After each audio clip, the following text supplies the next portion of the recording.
Thank you, Mr. President. Majority Leader. Mr. President, I move that with the consent of the body that we consider proposed Senate Resolution number 144, taking into consideration proposed Senate Resolution number 17 and 18. This is the resolution on the ICC house arrest of former President Duterte. So move, Mr. President. Any objection?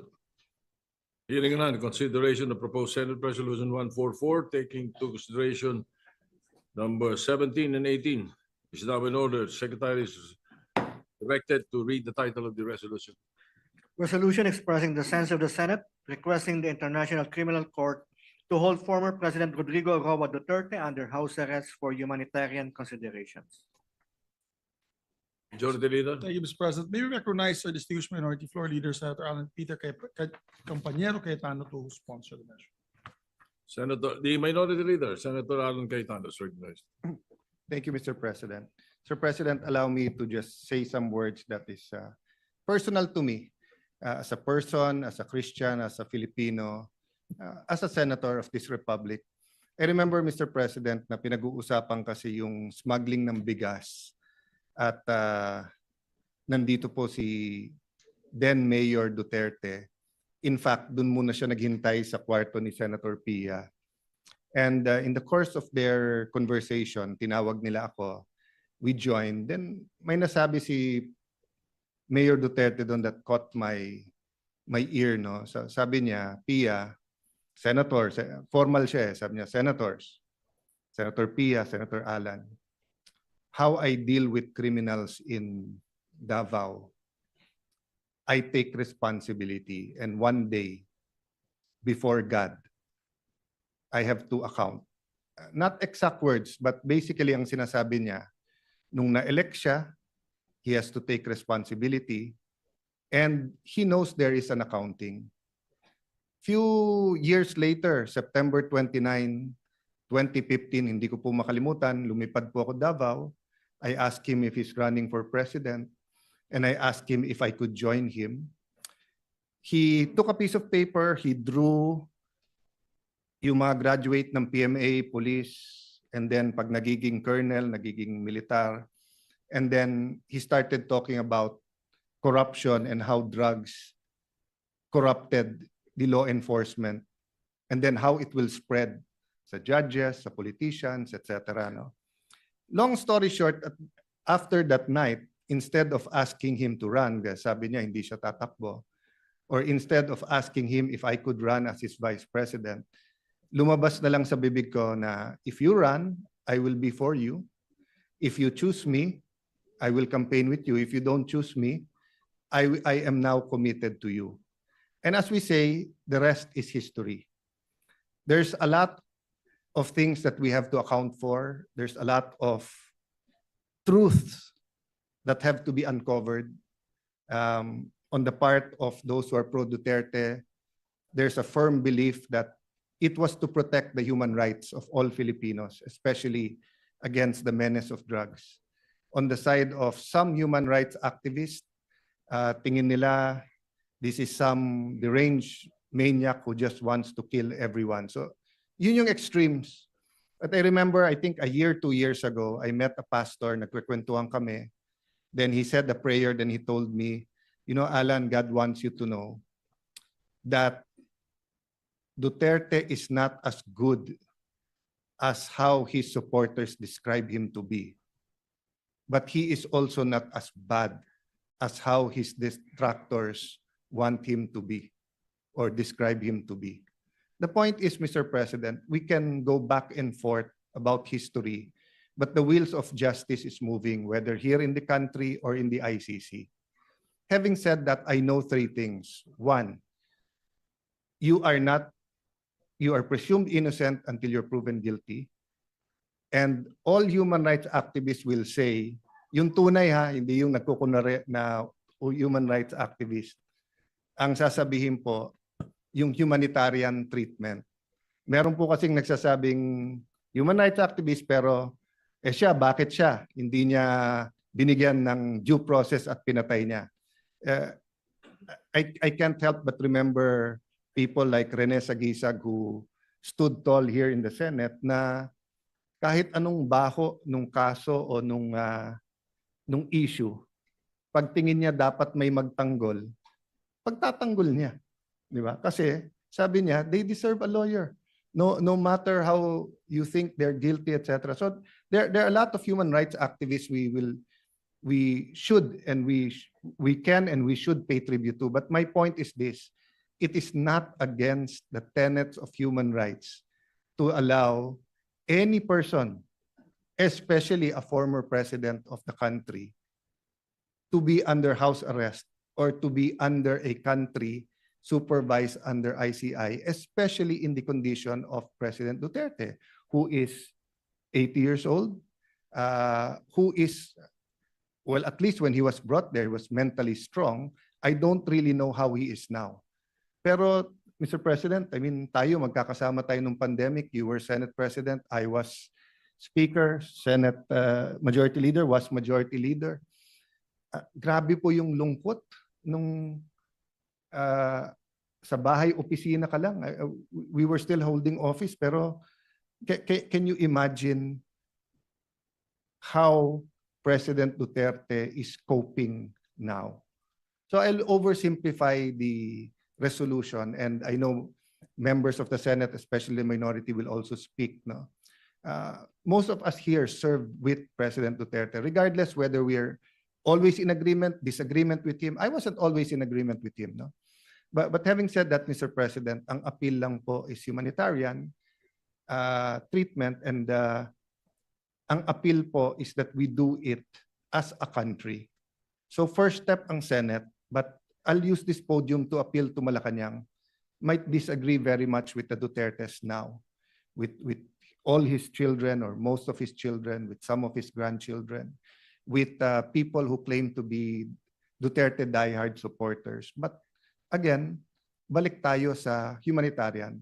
Pag tinakpan natin yung pangalan o yung mukha niya, at ganun yung sitwasyon, tutulong ba tayo o hindi? Di ba? So, I was looking for something to read the other night.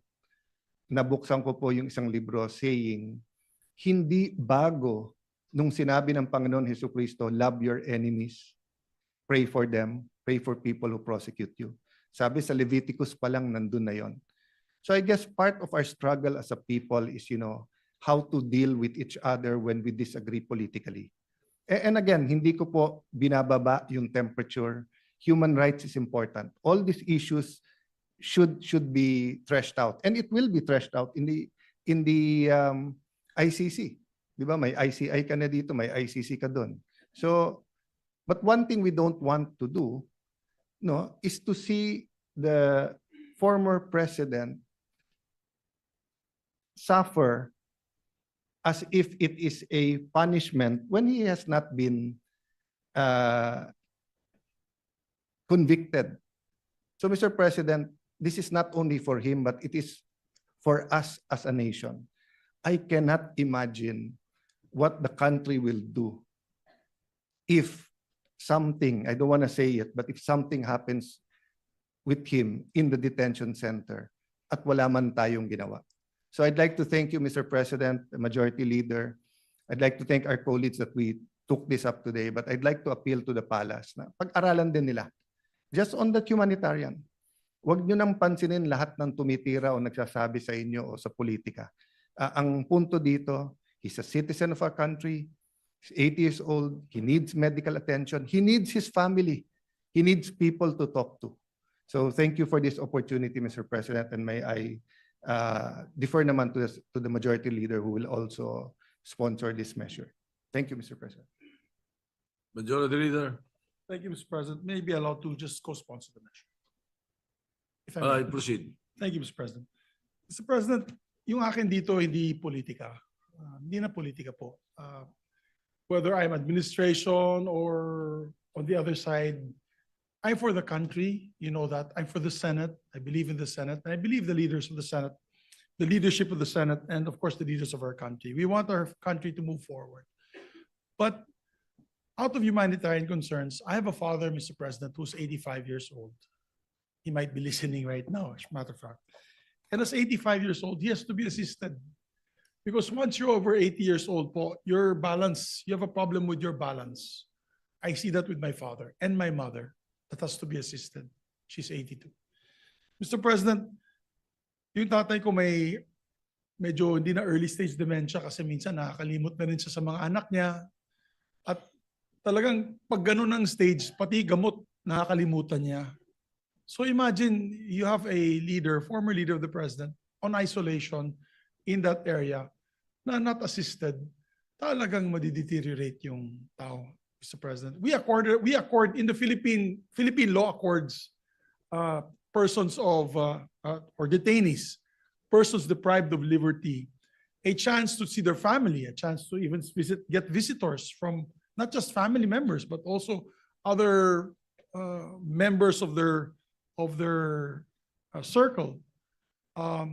I remember also former President Joseph Estrada was given hospital arrest, and he was also given he was accorded certain liberties even when he was arrested. Former President Gloria Macapagal Arroyo also was given hospital arrest and given certain liberties also while arrested. Ako, hindi na po ito politika. Huwag nyo nang isipin, DDS o Marcos or kabila. Hindi po. Ito po, I'm speaking as a son who has a father that has the same illnesses that the president is feeling right now. So mine is more an humanitarian, compassionate request. That's why we toned down the resolution, Mr. President.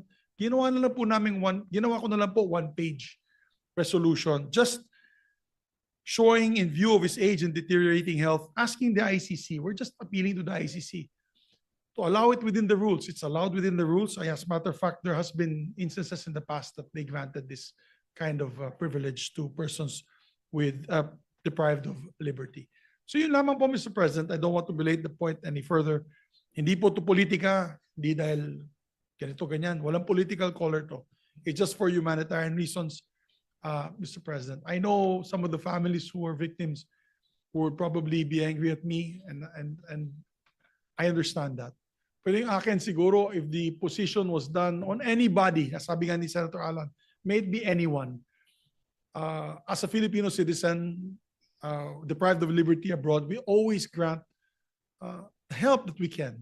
As a matter of fact, many death row inmates who've done karumal-dumal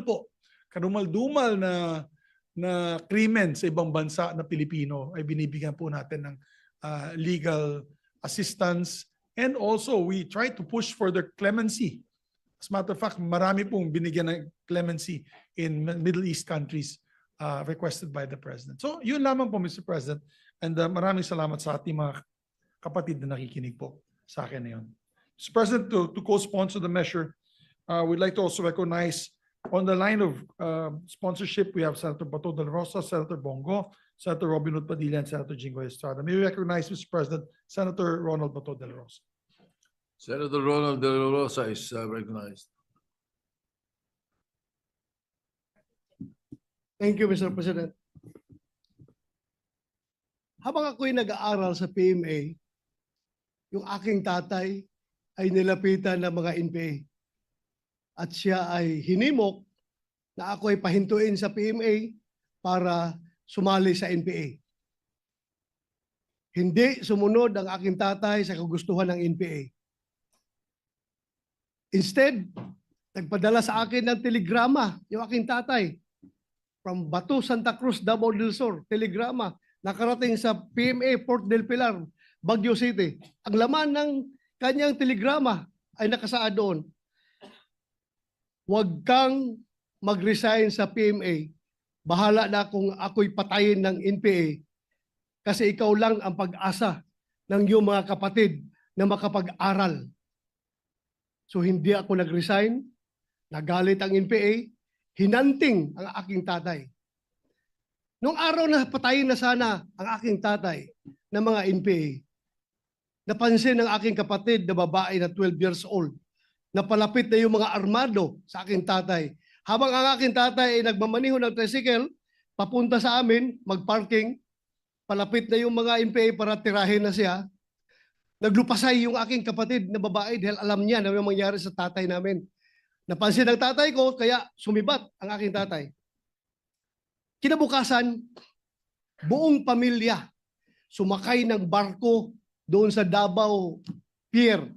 Sumakay ng barko, pumuntang Manila. Ang suot-suot lang. Yung damit lang na susuot nila, wala silang nadalang gamit.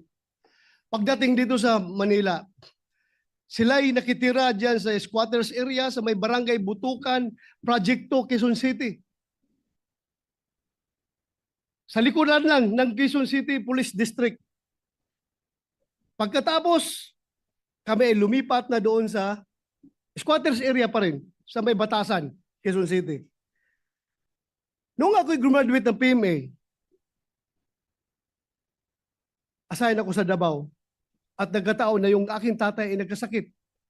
Nung siya nanghihina na, ang pakiusap niya, Dong, pwede ba akong makauwi ng Davao kasi gusto kong lumanghap ng preskong hangin sa Mount Apo at kumain ng kinilaw na isda at uminom ng tuba. Bago man lang ako mamatay, pauwiin mo ako ng Davao.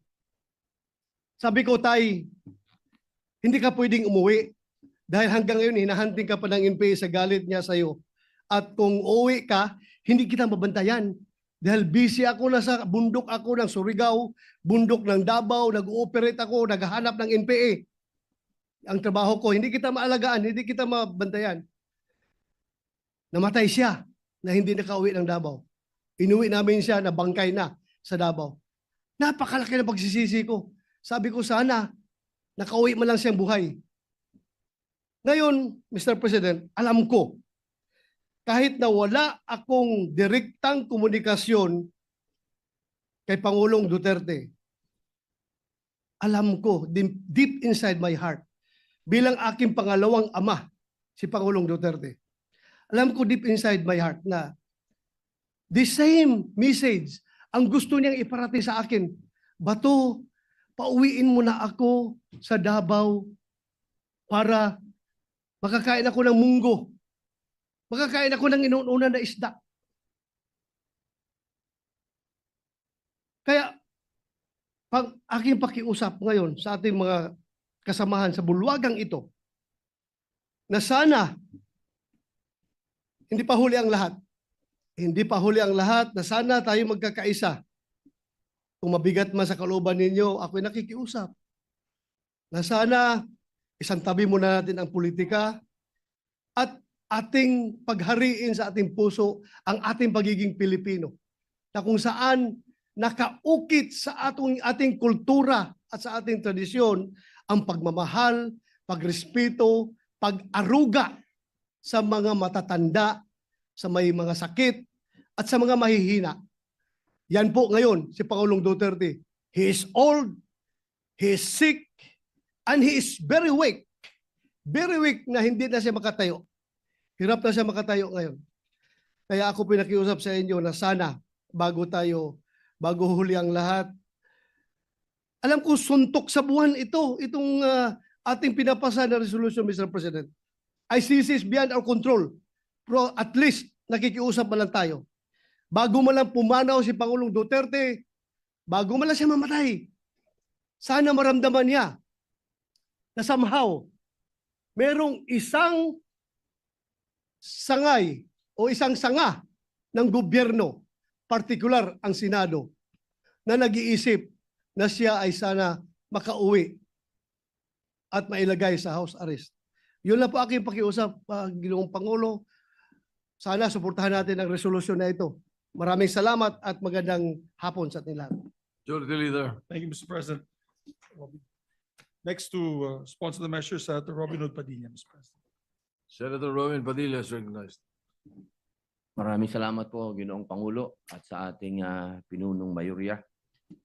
Una po sa lahat, gusto ko rin po magpasalamat sa mga senador na nagbigay po sa amin ng lakas loob upang ilapit po sa inyo itong usapin na ito. Alam niyo po, mga kasama, ang pagkakakilala ko po kay Tatay Digong, kaya po siya ay aking iniidolo. Ito pong taong ito ay matapang na tao. Nasa kanya po lahat ang katangian, parang isang katulad ko ay sumaludo. Pero dumadating po sa punto na ang isang tao ay tumatanda. Alam niyo po kung ikukumpara ko yung pangungulungan ko dito sa Pilipinas, sa pangungulungan ng ating Tatay Digong, ay napakalayo po. Sapagkat ang kulungan po natin ay hindi po parehas ng kulungan sa ibang bansa. Si Digong po ay nakakulong sa napakaliit na kwarto. May oras po para siya ay lumabas. Halos buong araw siya po ay nasa loob ng kwarto na yan na meron lang pong maliit na butas kung saan po inaabot ang kanyang pagkain. Napakahirap po dahil dito po sa atin, sa amin sa Muntinlupa, ang tawag po namin doon Bartolina. Yun po ang itsura ng kilalalagyan ni Tatay Digong. Siya po ay nasa Bartolina. Wala po siya doon nakakausap, wala po siyang nakakakwentuhan, at higit sa lahat, napakahirap po para sa isang nangungulungan na sa ganong edad ay nag-iisa ka, wala pong nag-aasikaso sa iyo. Alam niyo po, ang aking mahal na ina, nung siya po ay nag-umpisa na nagkaroon ng mild dementia, siya po ay 80 years old. Ang aking pong ina ngayon ay 89. Siya po ay may advanced dementia na. Kaya batid ko po kung ano ang hinagpis ng mga nagmamahal kay Tatay Digong. Kung paano po nakakalimot sa kanyang pangalan, nakakalimot sa pangalan ng mga anak niya, nakakalimot sa mga bagay na may kilalaman sa katawan niya, kung kailan siya dudumi, kung kailan siya iihi. Mga bagay po yan na inilalapit ko po sa ating mga kasamahan at sa mga kababayan natin. Kung sana po ay mapagbigyan ang aming kahilingan. Hindi naman po kami humihingi na siya po ay pakawalan. Ang hinihingi po namin, siya po ay maialis sa Bartolina. Iba po ang pangungulungan sa ibang bansa sa pangungulungan sa atin. Alam ko po, batid ko po, meron pong mga katulad niya na nakulong dito sa bayan natin. Na mga politiko na nakulong dito sa bayan natin. Pero iba po na hindi ka nakakulong sa sarili mong bayan. Yun lamang po, mga mahal kong kasama dito bilang mga Pilipino. Bilang mga Pilipino, isang matandang Pilipino ang merong karamdaman sa kanyang pisikal at mental. Siguro po sa ating mga ugaling revolusyonaryo sa pagkakataong ito, kailangan tayong bumangon at sagipin natin ang ating kababayan. Yun lamang po, maraming salamat. Majority Leader. Thank you, Mr. President. Next to sponsor the measures, no other than Senator Amy Marcos, Mr. President. Mr. President, Majority Leader, may I co-sponsor the pending resolution and herewith enter into the records portions of the September 11 defense request for an indefinite adjournment, in particular paragraphs 3, 4, and 7, to wit, all of the medical information collated leads to an overwhelming conclusion that Mr. Duterte suffers from significant cognitive deficiencies that affect his memory, his daily executive functioning, his visual constructive abilities, and his orientation to place and time. This is concluded simultaneously by a neuropsychologist instructed by the medical officer of the ICC Detention Center at the specific request of the registrar. And for this reason, the medical data presented to the pretrial chamber is neither partisan nor self-serving.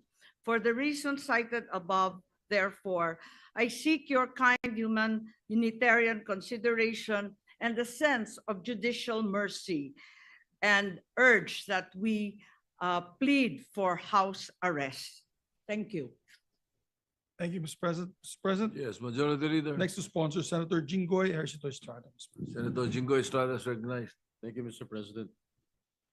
Mr. President, I would like to associate myself with the sponsorship speeches of our colleagues and express my full support on proposed Senate Resolution number 144, expressing the sense of this chamber to request the International Criminal Court to hold former President Duterte under house arrest rather than in a detention facility, to uphold the principles of humanity, irrespective of political interest or other gains. Ginong Pangulo, hindi may kakaila na si dating Pangulong Duterte sa kabila ng mga kontrobersiyang bumabalot sa kanyang administrasyon ay naglingkod sa bayan sa loob ng maraming taon bilang mayor, vice mayor, congressman at bilang kalabing-anim na pangulo ng ating bansa. Naunawaan ko na may iba't ibang pananaw ang bawat isa sa atin dito hinggil sa naging pamumuno ng dating pangulo. Gayunpaman, hinihingi ng pagkakataon ang habag at pagpapairal ng konsiderasyon sa lumalalang kalagayan ng kanyang kalusugan. Likas sa ating mga Pilipino ang mataas na pagpapahalaga at paggalang sa mga nakakatanda. Sila na mga tagapag-ingat ng karunungan, kasaysayan at tradisyon ng ating pamilya. At gaya ng karamihan na nasa dapit hapon na ng kanilang buhay sa edad na 80 anyos, hindi na siya ang leader na kinamulatan natin ilang taon na nakaraan, matatag sa likod ng pulpito ng kapangyarihan. Bagkus, isa na siya ngayon na ordinaryong ama, lolo at kapwa mamamayan na humaharap sa pinakamabigat na hamon ng kanyang buhay, na higit pang pinabigat ng katandaan at karamdaman.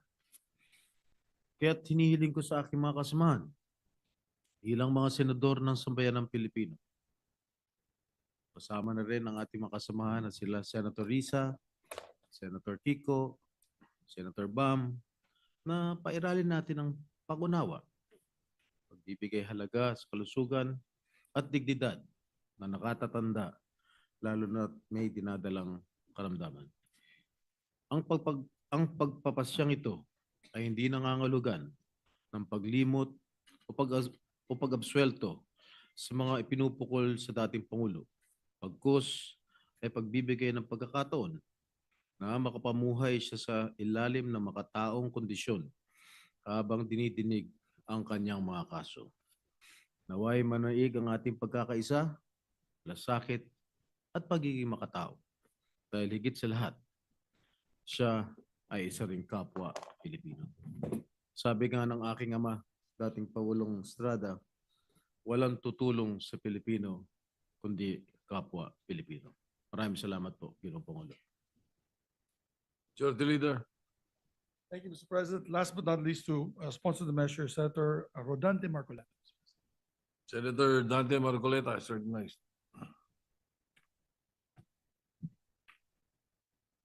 Mr. President, distinguished colleagues, I rise today to co-sponsor proposed resolution number 144, urging the International Criminal Court to hold former President Rodrigo Duterte under house arrest.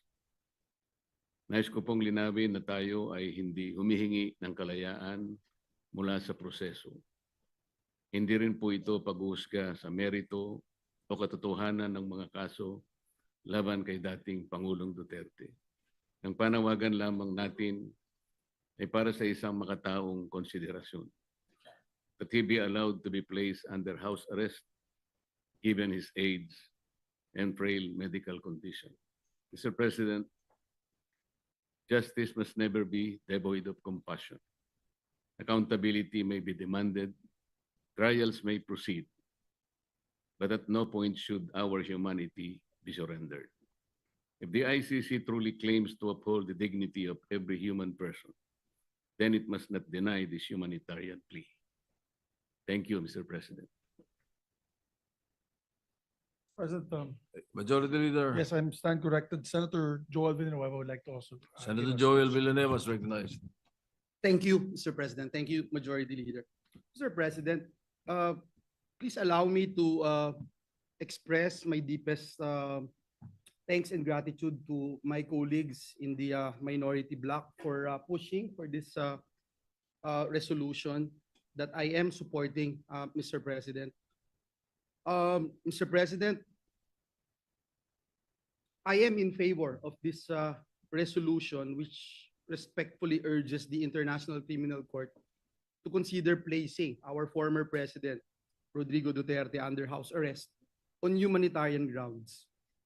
Mr. President, given his advanced age and reported health concerns, this measure affirms the principle that compassion and human dignity must never be set aside, regardless of political views, regardless of political color, or even legal proceeding. Mr. President, I am known to be not a fully supporter of the Duterte presidency.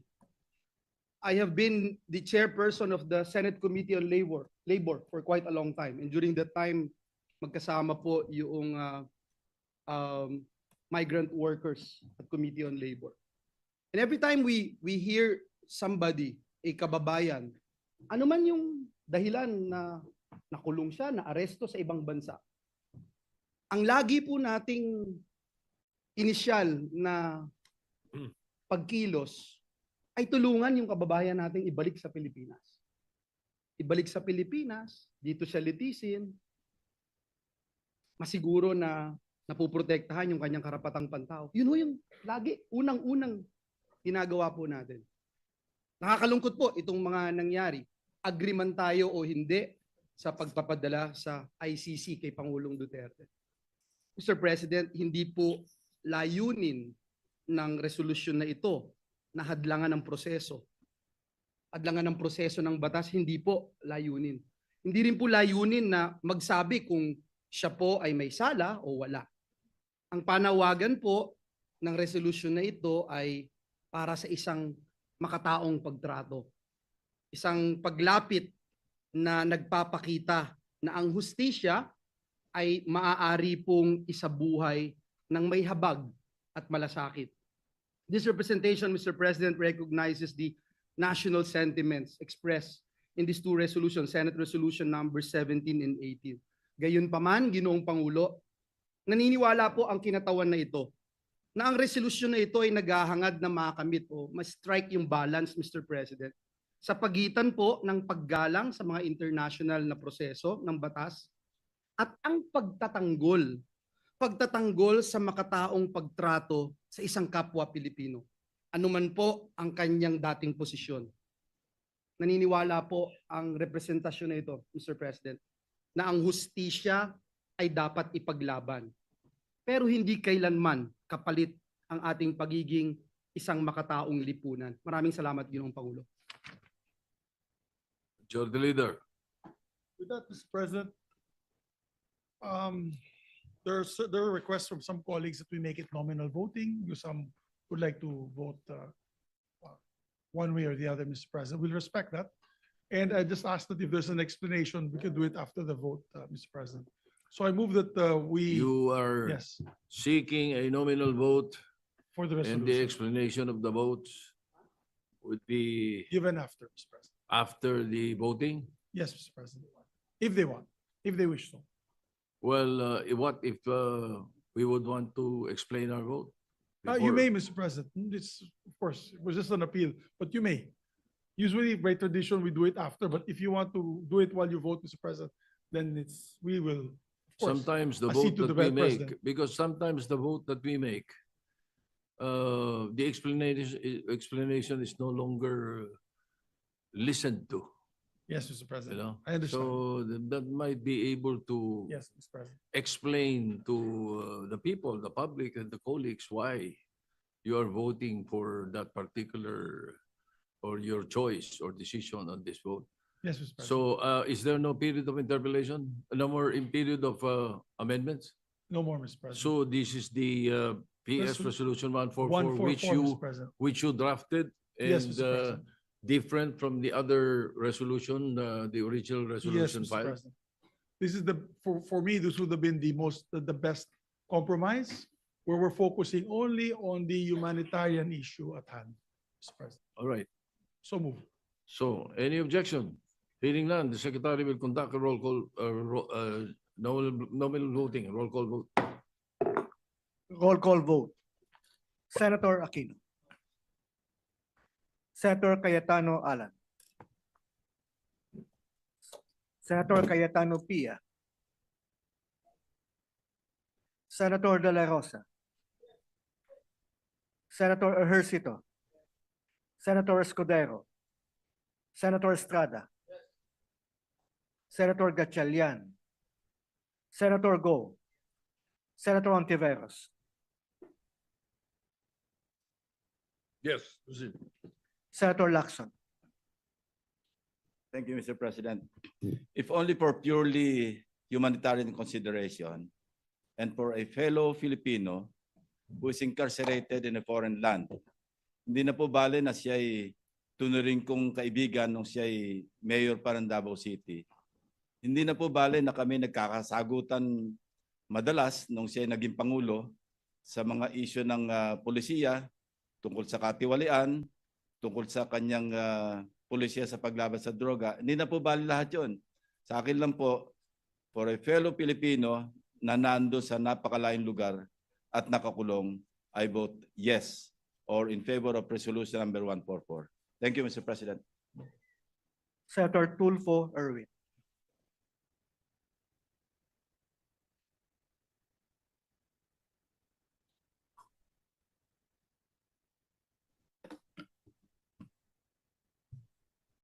Mr. President, distinguished colleagues, and my countrymen. This resolution will further divide our nation. But I rise to explain my vote in favor of a Senate resolution requesting the International Criminal Court to place former President Rodrigo Roa Duterte under house arrest rather than continued detention at the ICC facility in The Hague while awaiting trial for crimes against humanity. Mr. President, my decision is not a judgment on the merits of the case. The charges will be heard and decided by the proper tribunal. Rather, my vote is guided by humanitarian considerations. Former President Duterte is now 80 years old. According to reports, his health is deteriorating. Hindi po ito unang beses sa ating kasaysayan na tayo ay naging mahinahon at makatao sa dati nating mga pangulo. Noong 2001, si dating Pangulong Joseph Estrada ay pinayagang manatili sa house arrest. Ganon din po si dating Pangulong Gloria Macapagal Arroyo na pinayagan sa hospital arrest dahil sa kanyang kalagayan noon. In granting the same to former President Duterte, we are not excusing accountability, Mr. President.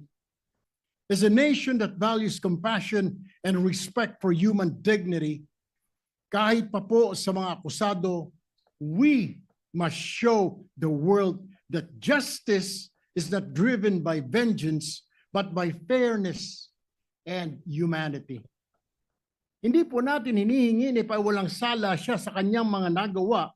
Tama po, sa libu-libo nating kababayan. We cannot just close our eyes. What we want, we are simply affirming compassion without abandoning justice, Mr. President. The law must be firm, yes, but it must be also be humane. Maraming salamat po. May God bless our people and our nation. Thank you, Mr. President. Your Honors, I am faced with two equally important issues affecting life and liberty. To afford PRRD with the optimal condition of his detention that will be beneficial for his physical and mental health, while taking into consideration the plight of the families who are seeking justice for the alleged crime. crimes against humanity. I am supportive of any efforts to bring comfort to PRRD and to uplift his well-being during this crucial time. However, my choice or decision in my conscience might even help in further dividing the nation.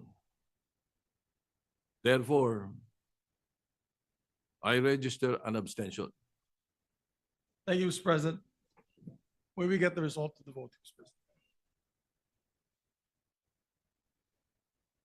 We have 15 affirmative votes, 3 negative votes, and 2 abstention. PSR Resolution 144 is hereby adopted.